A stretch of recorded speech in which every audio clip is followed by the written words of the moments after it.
अज्ञातवास क्या होता है कि 12 वर्ष तक तो पांडवों को वन में रहना है, अंतिम वर्ष 13वां वर्ष का अज्ञातवास। अज्ञातवास का मतलब यह हुआ कि आपको अज्ञात रहना है।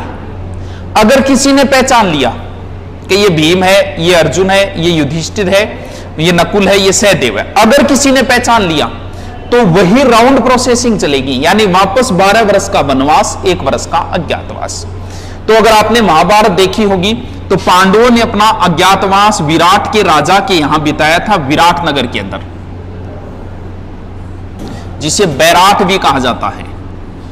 महाभारत के युद्ध के जस्ट पहले जब अज्ञातवास कंप्लीट हुआ था, जब पहचान लिए गए थे, तो एक विराट का युद्ध हुआ था जो महाभारत से पहले हुआ था, जिसमें एक तरफ अर्जुन था, दूसरी तरफ कौरव थे। वो स्टोरी यहीं से जुड़ी हुई है। देखो, जब यहां पांडव आए बैराट के अंदर, तो यहां बताते आए तो उनकी पत्नी द्रौपदी, द्रुपद की पुत्री द्रौपदी को प्यास लग गई।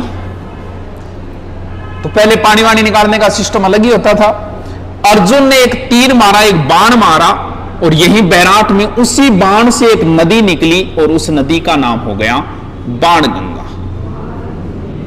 अर्जुन के तीर से निकली, इसीलिए आप इसे अर्जुन की गंगा भी कह सकते हो।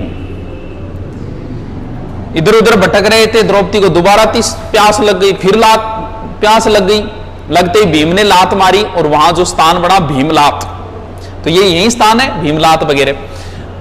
अब यानी बाणगंगा नदी, अर्जुन की गंगा कहां से निकली? बैराट से निकली, जो प्राचीन समय में ये एक क्षेत्र हुआ करता था, महाभारत के समय इसका जिक्र है। यहां से यह नदी निकली, निकलने के बाद थोड़ा सा आगे आई और इस नदी के किनारे एक सभ्यता है जिसका नाम है बैराट सभ्यता।